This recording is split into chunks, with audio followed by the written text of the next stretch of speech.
잡코리아라는 그러한 기관이 있는데요.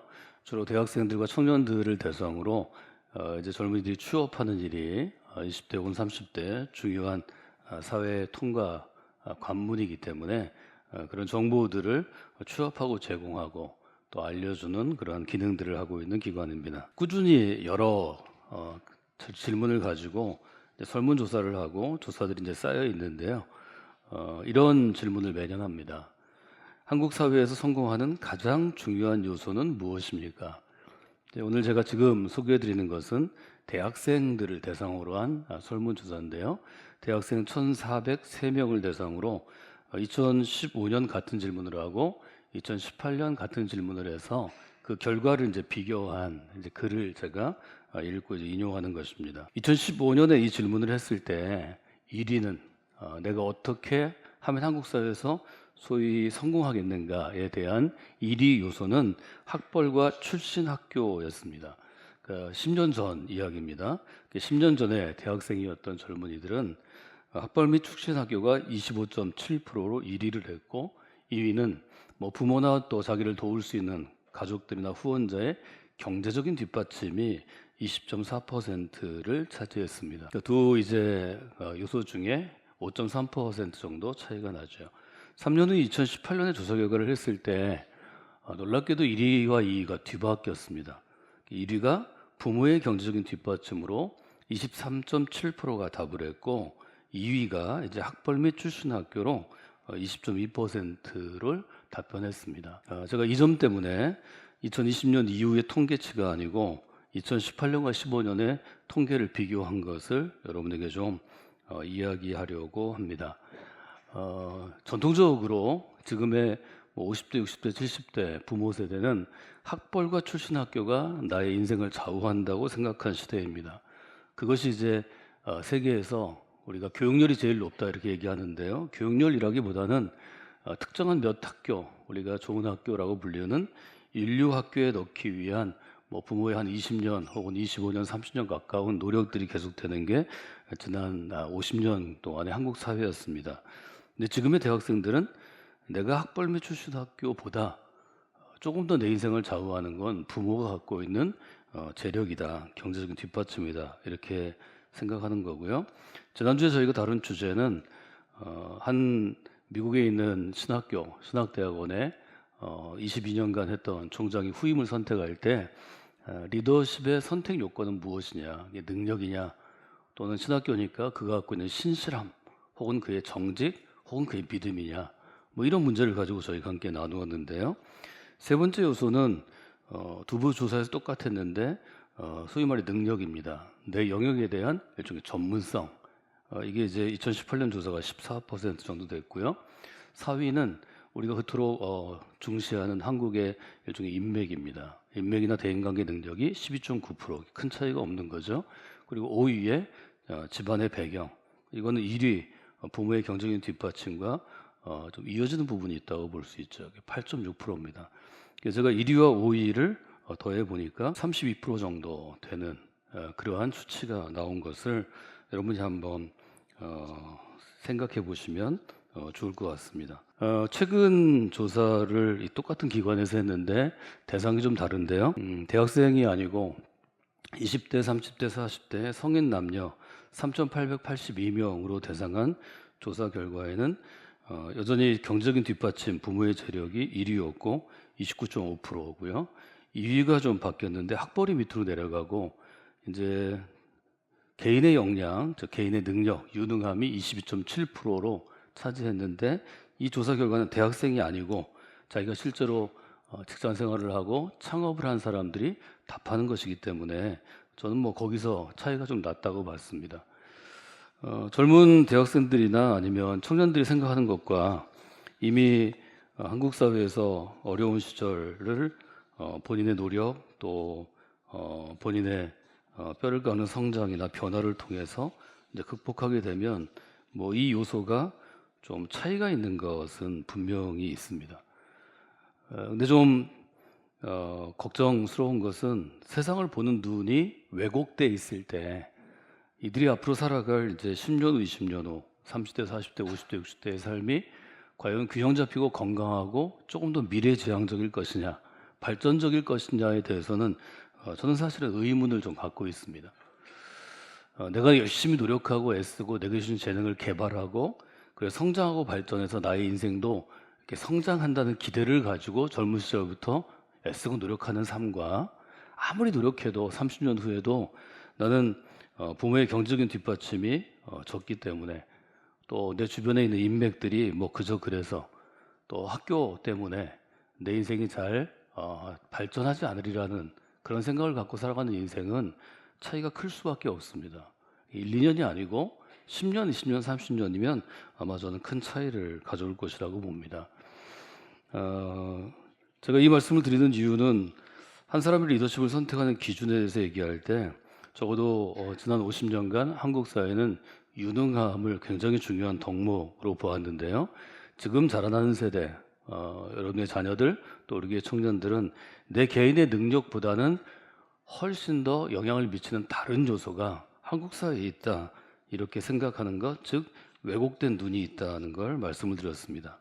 지금 이 자리에 있는 분들은 주로 이제 나이 많은 부모 세대라고 본다면 부모 세대가 갖고 있는 능력 위주와 경쟁 위주에서 살아온 저희들은 능력이 최고라고 생각하지만 실제로 최고 리더십, 말하자면 그 분야에 가장 영향력 있는 그러한 계층에 혹은 그런 그룹에 도달했을 때는 나의 유능함보다는 이 유능함을 감쌀 수 있는 인격이라든지 마음이라든지 아니면 우리가 얘기하는 영성이라든지 믿음의 그릇이 즉 따뜻함이 똑똑함을 이긴다는 주제를 지난주에 나왔습니다. 동일한 조사에 이런 질문이 있는데요. 이 질문을 제가 여러분한테 한번 던져보려고 합니다. 질문은 이런 질문입니다. 개천에서 난 용이 금수저를 이길 수 있는가입니다. 개천에서 난 용이 금수저를 이길 수 있는가? 믿음으로 우리가 갖고 있는 상황을 다 극복할 수 있다고 배우기도 하고 고백하기도 하고 경험하기도 한 그리스도인 공동체에서 적어도 50%가 안 된다는 거고요. 사실 한 30% 정도 됩니다. 2018년에 우리나라의 한국 대학생 1,403명을 상대로 했을 때 저는 굉장히 충격을 받았는데 이길 수 있다고 대답한 친구들이 10.8%입니다. 10%입니다. 10%. 9명 중에 1명입니다. 확률이 없는 겁니다. 그러니까 이미 20대 초반쯤 되는 우리 자녀들이 한국 사회는 개천에서 난 용이 금수저를 이길 수 없다 이렇게 생각하는 겁니다. 2015년에 대학생이면 이 사람들이 사회에서 리더십을 발휘하는 건 적어도 2035년에서 45년쯤 될 겁니다. 지금 이제 2025년 지나가고 있는데요. 10년 후에 제가 똑같은 질문을 가지고 똑같은 주제를 가지고 이야기를 했을 때 그때 이길 수 있다고 10% 대답하는 그 청년들이 얼마만큼 이겼는지를 한번 추적조사하면 저는 굉장히 의미 있는 한국 사회 연구가 될 거다 이렇게 봅니다. 이길 수 없다는 응답은 33.6%였습니다. 저는 이거 생각보다는 좀 적다고 봤어요. 10명 중에 3명이니까. 그러나 이길 수 있다는 거에 비하면 아주 크고요. 제일 많은 대답은 뭐였냐면 이길 수 있었으면 참 좋겠다입니다. 55.7%. 2015년에서 18년 이설문에 조사했던 대학생 그룹이 또 그 세대가 과연 개천에서 난 용이 금수를 이길 수 있는 그런 어떤 강인함, 우리 다니엘서 보고 있는데요. 식민지의 청년으로 자기를 정복했던 점령국에 끌려가서 포로로 있던 다니엘이 고위 공무원이 되고 총리가 되는 그 과정을 과연 견뎌낼 수 있을까 이런 생각을 해보게 되었습니다. 이길 수 있으면 좋겠다는 바람이 55.7%인 것이 지금 우리 자녀들 혹은 우리 청년들의 일종의 현실이라는 걸 한번 보시면 좋겠습니다. 이 질문에 대한 데이터가 그렇게 많지 않기 때문에 한번 잘 기억하시고 이 일을 가지고 여러분들이 삶에서 적용할 때 한번 생각해 보시면 좋겠어요. 개천에서 난 용이 금수를 이길 수 있습니까? 이길 수 있다 10.8%, 이길 수 없다 33.6%, 이기면 참 좋겠다 55.7%. 여러분 우리가 살아가는 한국 사회에서 자라난 20대 청년들이 여러분의 20대, 지금의 70대, 60대, 50대 분들이 20대에 있었던 생각들을 한번 돌아보시면 좋을 것 같습니다. 오늘 저희가 다니엘서 6장을 읽고 일종의 하나의 문제를 다루는 시간인데요. 이번 한 주간은 다니엘서 6장을 여러분들이 여러 번 읽고 또 공부하거나 연구하시고 묵상하면서 한번 씨름해 보시면 좋겠습니다. 6장 1절은 이렇게 시작합니다. 다리오가 자기의 뜻대로 고관 120명을 세워 전국을 통치하게 하고, 다리오 왕 때라는 거죠. 그래서 이미 느부갓네살 왕도 지나가고 또 벨사살 왕도 지나가고 이제 다니엘이 나이가 많이 먹었는데 학자들 얘기로는 거의 80대 가까운데 이제 다리오 왕, 이때는 제국도 페르시아 제국으로 바뀌는 때입니다. 그때 전국을 통치하기 위해서 뭐 시장 군수 세우는 것처럼 120명으로 전국을 통치하는 관리들을 세우고, 고위직 관리죠. 또 그들을 관리하기 위해서 그들 위에 총리 셋을 두었는데 다니엘이 그 중에 하나입니다. 이제 1절과 2절의 일종의 시대 이해입니다. 3절 같이 한번 읽어볼까요? 다니엘은 마음이 민첩하여 총리들과 고관들 위에 뛰어남으로 왕이 그를 세워 전국을 다스리게 하고자 한지라. 다니엘을 지금 다리오 왕 치하에서 그래도 그 제국에 제일 능력 있는 최고위급 공무원 120명 플러스 3명의 총리 123명 중에 껴있는데 그 중에 제일 뛰어난 사람이었다. 이게 지금 다니엘서의 평가입니다. 다니엘에 대해서 우리가 생각할 수 있는 것은 첫 번째로 능력이 뛰어난, 말하자면 유능한 사람이었다 하는 건데요. 여기서 말하는 능력은 한국 사회가 요구하는 학벌이나 또 시험 성적으로 아래위가 매겨지는 그런 능력이나 아니면 부모의 경제적인 뭐 뒷받침이나 아니면 인맥이나 뭐 이런 것들을 포괄하는 것입니다. 한국 사회가 생각하는 좁은 의미의 능력이 아니고, 이 능력은 예를 들면 무슨 일을 할 때 그 일을 잘 이해하고 파악하는 능력도 능력에 들어가죠. 그 일을 이루기 위하여, 성취하기 위하여 목표점을 세우고 여러 자원들, 필요한 사람들을 모으고 필요한 계획, 플래닝을 해서 그 목표까지 일어난 추진력, 뭐 이런 것도 능력이죠. 다방면에 한 나라를 다스릴 수 있는, 왕이 전국을 다스리는 권한을 주고 싶을 만큼의 능력이 있었다. 이렇게 우리가 다니엘을 얘기할 수 있습니다. 근데 3절에 보면 다니엘이 갖고 있는 능력이 우리가 흔히 사회에서 얘기하는 이런 리더로서의 유능한 능력만 있는 게 아니라 3절은 이렇게 시작하죠. 다니엘은 마음이 민첩하여 총리들과 고관들 위에 뛰어남으로. 여기 마음이 민첩하여로 번역된 히브리어를 보면 문자적으로는 이렇게 해석할 수 있습니다. 다니엘 안에, 그의 안에 탁월한 영혼이 있었다. 탁월한 영혼이 존재했다는 거죠. 그 영어 번역은 An excellent spirit was in him 이렇게 번역되어 있습니다. 그의 안에 엑셀런트한, 아주 탁월한, 뛰어난 스피릿이 있었다는 거죠. 이때 스피릿으로 번역된 히브리가 루아흐인데, 루아흐가 주로 문자적으로는 영혼을 의미하는 거죠. 다니엘의 능력은 부모의 경제적인 뒷받침, 뭐 부모의 뒷받침이 없죠. 혼자 포로로 잡혀와서 던져진 인생입니다. 또 전문 학위나 자격증, 황실 자격증은 받았지만 특별히 혜택을 입어서 황실 교육을 받았고요. 그다음에 그의 배경, 뭐 이런 여러 가지 것들이 있지만 가장 뛰어난 능력은 하나님의 영혼이 그의 삶 안에 존재하고 있었다는 거죠. 이것은 매우 중요한 것입니다. 다니엘 어릴 때부터 하나님의 영으로 충만한 사람이었고, 그런 영적인 상태를 평생 유지했기 때문에 젊은 날에도 느부갓네살 왕에게 쓰임을 받았고, 이제 노인이 돼서도 다리오 왕에게 신임을 받게 됐다 하는 점을 이제 우리가 보게 되는 거죠. 여러분의 자녀들, 믿음의 가정에서 자라는 자녀들에게 여러분이 이 점을 강조해 주셔야 합니다. 좋은 학교 나오는 것 참 중요합니다. 개인의 노력도 중요합니다. 여러분이 얼마만큼 그에게 뭐 좋은 정보를 주고 좋은 사람을 소개시켜주고 뭐 할 수 있습니다. 그러나 이 모든 것들보다도 믿음 안에서 자라나는 우리들에게는 내가 하나님 안에 있으면, 하나님의 영이 혹은 하나님의 능력이, 하나님의 손길이 너를 붙잡고 있으면 그것이 가장 뛰어난 유능함이 될 수 있다는 점을 저는 계속 알려줘야 한다고 생각합니다. 또 강조해야 한다고 생각합니다. 그리스도인은 하나님이 내 인생 가운데 하나님이 이루실 뜻이 있고, 그 뜻을 향하여 내가 온전히 헌신하면 하나님이 따뜻한 눈길로, 따뜻한 목소리로 나의 삶을 인도하시리라는 확신이 있어야 합니다. 그 확신이 있을 때 그리스도인이 믿음으로 살아도 조금 험한 직종에서도 살아남을 수 있습니다. 한국 사회처럼 경쟁이 심하고 또 지금 최근 10여 년간 혹은 15년 동안 부정적인 기독교인에 대한 의식과 교회에 대한 공격들이 팽배해도 저는 10년 후에도 20년 후에도 이런 유능한 그리스도인이 살아남을 수 있다고 생각합니다. 왜냐하면 하나님이 그와 함께 하시는 것이기 때문입니다. 단순히 함께 하는 거라고 하기보다는 지금 다니엘의 마음이 민첩하여라는 말을 주목하시면 좋겠습니다. 어릴 때는 혹은 어떤 실무를 할 때는 예를 들어 뭐 외국어를 잘하는 것, 중국하고 교역할 때 중국하고 영어를 잘하는 것, 이게 큰 그에게 유능함이 될 수 있습니다. 근데 그건 어릴 때 얘기고요. 제 나이가 되면 중국어나 영어를 못해도 그 사람을 파악하는 능력이 훨씬 더 중요합니다. 어떤 프로젝트 때문에 제가 수천억 또 수조 원짜리 프로젝트를 결정해야 되면 상황에 따라 이 일을 해야 될지 말아야 될지를 고민하고 결정하는 능력이 더 중요합니다. 마지막 리더십도 처해 있는 상황에 따라 연령대에 따라 역할에 따라 완전히 유능함의 요소가 달라집니다.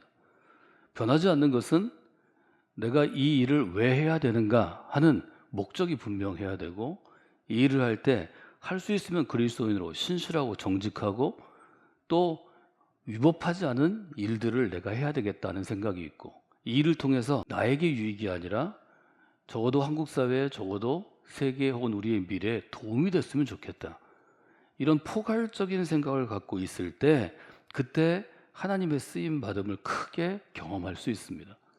다니엘이 유대인이라는 약점이 있지만 탁월한 세상적인 유능함도 있고 하나님의 영이 있는 하나님의 능력이 임하는 그러한 믿음의 관계 능력을 갖고 있었기 때문에 뭐 느부갓네살이나 벨사살 그리고 다리오 왕에 이르기까지 신뢰받는 그러한 일종의 신하가 될 수 있었다. 고위직 공무원이 될 수 있었다 하는 것을 여러분이 한번 생각해 보시면 좋을 것 같습니다. 두 번째로 생각할 수 있는 것은 일종의 자기관리입니다. 어떤 일에 아주 귀한 쓰임을 받는 사회에서도 마찬가지고 하나님의 경우도 마찬가지고 사람들은 자기 관리를 하기 위해서 자기 관리 능력이 뛰어나고 또 자기 관리에 많은 에너지를 쏟습니다. 한국 사회에서 뛰어난 인재들이 어느 날 감추었던 문제가 터지면서 추락하는 경우를 우리가 자주 만납니다. 뭐 장관이나 국회의원이나 시장, 대통령에 이르기까지 정치인들은 뭐 가십거리가 자주 되고요. 좀 그 비교적 신뢰했던 뭐 대학교 총장이나 아니면 어떤 교육기관에 관계된 사람들, NGO 같은 좋은 일을 하기 위해서 있는 단체들 뭐 똑같죠. 유명 인사들이 여러 가지 이유로 추락하는데 다니엘은 평생토록 추락하지 않습니다. 그에게도 아마 유혹이 많았을 것입니다. 근데 어떤 분야이든지 최고의 리더, 그러니까 탑 리더라고 불리우는 최고의 1인자는 자기와 함께하는 스태프들이나 또 부하 직원들에게 요구하는 덕목 중에 제일 큰 게 두 가지입니다. 하나는 정직함입니다. 정직함은 일단 금전적인 것부터 시작하죠. 내가 이거 얼마를 이 일에 써라 맡기면 자기 몫을 떼어서 감추지 않고 투명하게 집행하는 사람을 신뢰할 수밖에 없습니다. 근데 금전적인 걸로 시작되지만 금전적인 걸로 마무리되지 않습니다. 정직함은 저는 일의 영역이라고 생각합니다. 예를 들어 제가 어느 부분에 가서 이걸 좀 살펴보고 알아 그랬는데 자기가 자기를 잘 나타내기 위해서 문제가 많이 있는데도 거의 문제 없습니다. 이렇게 보고하면 리더는 그 사람을 진짜 믿으면 문제 없다고 생각합니다. 그것이 큰 어려움을 가져옵니다. 내가 좀 책임을 지거나 혼나거나 해도 제가 가보니까 생각한 것보다 이런 면에서 문제가 있습니다. 이런 것들을 잘 보시고 판단하셔야 될 것 같습니다. 이런 스텝을 두어야 그래야 리더십이 유능하게 발휘될 수 있습니다. 이건 교회도 마찬가지고요. 어느 기업이나 마찬가지입니다. 또는 충성심입니다. 충성, 우리가 뭐 로열티라고 얘기하기도 하고요. 뭐 여러 가지 신실함, 인테그리티라고도 얘기하는데 충성심은 곧 배신하지 않는 겁니다. 많은 사람들이 최고 리더는 언젠가 은퇴하기 때문에 지금은 뭐 임기제니까요. 옛날엔 죽어야 끝나지만 지금은 임기가 끝나면 끝나니까 임기 동안에 잘하고 그 다음에 자기 다음 자리를 되게 노립니다. 그래서 측근에게 되게 배신을 당하죠. 충성심은 어떤 일을 할 때 이 사람이 나를 크게 이용하지 않고 신실함을 지킨다는 일종의 보증입니다. 그 수많은 사람들 120명의 방백과 총리 3명 중에 다니엘이 왕이 보기에 정직함에서 충성심에서 신뢰할 수 있었다. 저는 그렇게 한번 읽어보았습니다. 그 다음에 이제 중요한 게 있죠. 우리가 아무리 여러 면에서 유능해지고 또 이 정도로 자기 관리를 잘해서 왕의 신뢰를 받아도, 리더의 신뢰를 받아도 피할 수 없는 일종의 운명 같은 사건이 일어납니다. 4절 같이 읽어볼까요? 이에 총리들과 고관들이 국사에 대하여 다니엘을 고발할 근거를 찾고자 하였으나 아무 근거, 아무 허물도 찾지 못하였으니 이는 그가 충성되어 아무 그릇됨도 없고 아무 허물도 없음이더라. 문제는 이렇게 120명 중에 123명 중에 탁월한 사람으로 왕이 인정을 받으면 그 다음에는 뭐 정말 좋은 일이 있고 다른 사람들이 다 좋아하고 그에 가서 굽신거리고 그 맘대로 되는 일이 일어나냐? 그렇지 않습니다. 여기 분명히 보면 다니엘서 6장에 보면 불과 1절부터 4절까지 이르는 그동안에 4절에 이르러서 다니엘 죽이기가 시작된 것을 우리가 보게 됩니다. 그 사람을 죽이려고 하는 거죠. 그 사람을 끌어내리려고 하는 거죠. 그 사람들이 그 사람이 추락하는 거를 이건 아무 일도 없는데 음모를 만들어서 근거와 허물을 찾아서 고발하려고 그러는 거죠. 이건 우리 사회도 마찬가지고 그 당시도 마찬가지고 앞으로도 마찬가지가 될 것입니다. 다른 신하들이 모여서 작당을 해서 다니엘을 끌어내릴 음모를 세웁니다. 이제 5절부터 9절까지 보면 다니엘이 어떻게 사자굴까지 가게 되었나를 잘 보여줍니다. 5절에 그들이 이르되 이 다니엘은 그 하나님의 율법에서 근거를 찾지 못하면 그를 고발할 수 없으리라 하고, 일반적인 거에서 근거를 찾지 못하니까 율법에서 다니엘의 신앙생활에서 근거를 찾으려고 합니다. 그래서 왕한테 가죠. 이에 총리들과 고관들이 모여 왕에게 나가서 그에게 말하되 다리오 왕이여 만수무강하옵소서. 7절 한번 읽어볼까요?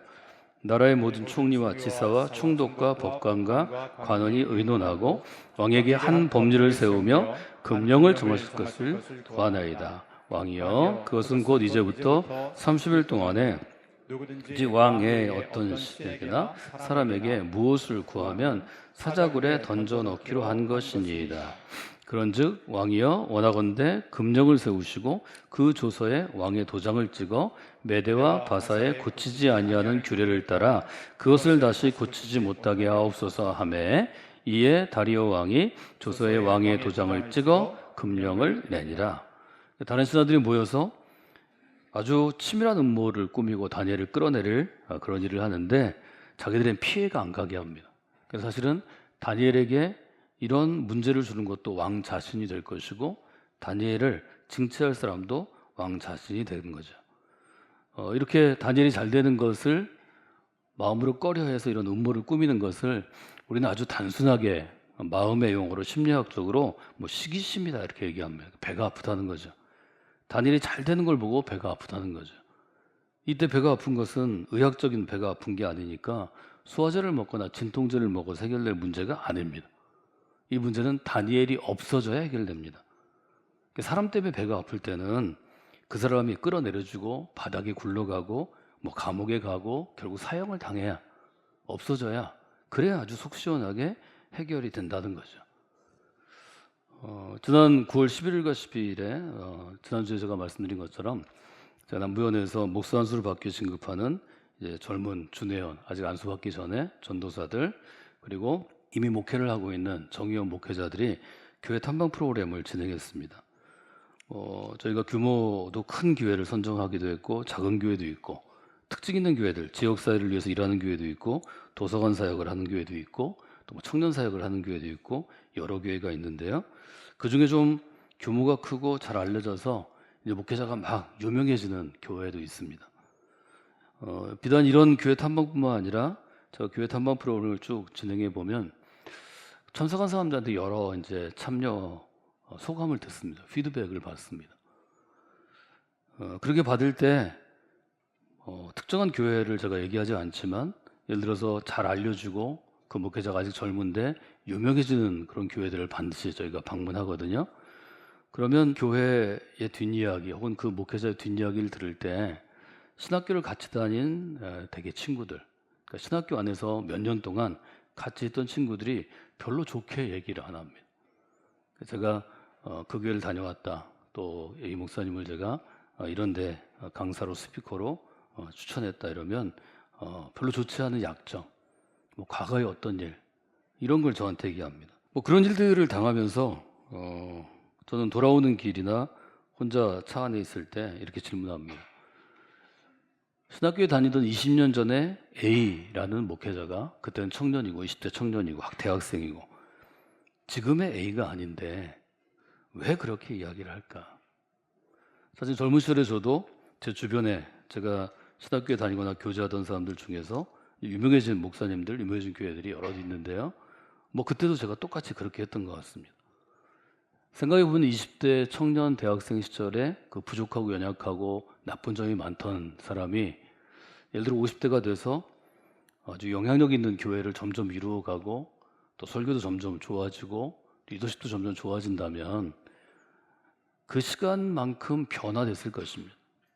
옛날에 20대하고 50대는 30년 차이가 있잖아요. 정말 좋은 그리스도인이고 믿음의 사람이고 하나님이 그 인생을 만지시면 그 이전과는 생각이 달라지고 말투도 달라지고 리더십도 훨씬 닦여지고 유능해지고 어떤 사람의 영향을 받아 어떤 실패의 경험으로 훨씬 더 유능한 목회자가 됐을 것입니다. 저는 그게 인생이라고 배웠습니다. 20대에 적어도 대학교를 같이 다녔던 사람들이 시간이 한 20년, 30년 지나고 50대쯤 돼서 나보다 훨씬 더 많이 성장했을 때 주변 사람들이 그렇게 얘기한 거 들어보셨나요? 20대 때 제 친구 중에 그 친구가 제일 잘할 것 같았어요. 30년대 제일 잘할 거라고 제가 축복해 줬어요. 제가 그 친구가 잘 되도록 30년 동안 기도했어요. 성공하고 나면 그때는 이랬는데 용 됐네. 그때는 저랬는데 운 좋았네. 누가 도와줬네. 누가 찝어서 해줬네. 뭐 이런 얘기를 많이 듣죠. 이야기를 지난주에 저희 둔산지방 교육자회의 끝나고 티타임에 후배 목회자들과 함께 얘기했는데 한 목사님이 저한테 얘기했습니다. 감독님, 그게요, 배고픈 건 참지만 배 아픈 건 못 참는 인간들의 특징입니다. 다니엘 주변에 있던 고위직 공무원들의 마음이 똑같을 것입니다. 다니엘을 비난하고 고발하고 끌어내리고자 했던 그런 거죠. 이 부분에 대해서는 사회학적으로나 심리학적으로 제일 유명하게 해석한 게 하버드대학교의 데니얼 길버트 교수라는 사람입니다. 이 사람은 뭐라고 얘기했냐면 본인이 취하는 절대적인 이득보다 타인이 취하는 상대적인 우월에 민감한 것이 사람이다, 이렇게 얘기했습니다. 데니얼 길버트는 학생들을 상대로 설문조사 이렇게 했죠. 예를 들어서 다른 사람들은 나랑 예를 들어 같이 대학교 다닌 친구들이 어느 회사에 취업을 했는데 다른 사람들은 100만 원을 주는데 나한테 200만 원을 주는 거예요. 그건 좋은 직장이죠. 근데 두 번째 제안이 왔는데 내가 200만 원 받는 사람이었는데 두 번째 직장에서는 나한테 1000만 원을 준다고 그러는 거예요. 그럼 직장을 옮겨야 돼요? 아니면 200만 원 받고 있어야 돼요? 안 옮길 사람, 끝까지 나는 이 직장에 있겠다. 아마 없을 걸로 압니다. 200만 원, 1000만 원 준다면 옮겨야죠. 일단은 가봐야지. 그런데 그 직장에 갔더니 이 직장에서 100만 원 받는 내 친구들이 2천만 원을 받아요. 두 번째 직장에서. 그렇게 됐을 때 첫 번째 직장을 고르겠느냐, 두 번째 직장을 고르겠느냐 합니다. 어떻게 선택할까요? 설문조사 결과 10명이면 10명 다 첫 번째를 선택합니다. 나 1000만 원 안 받아도 돼. 그런데 내 친구 영수가 2천만 원 받는 꼴을 죽어도 못 봐. 나 그러면 복창 터져 죽을 거야. 이게 인간이라는 거죠. 그래서 이분이 만들어낸 용어가 상대적인 박탈감입니다. 저는 여러분에게 오늘 이게 병증이니까 고쳐라 이런 얘기를 하는 거 아닙니다. 우리는 그리스도인입니다. 우리 믿음으로 살려고 하는 사람들입니다. 여러분이 배 아픈 거를 좀 이길 수 있도록 도전하시면 좋겠습니다.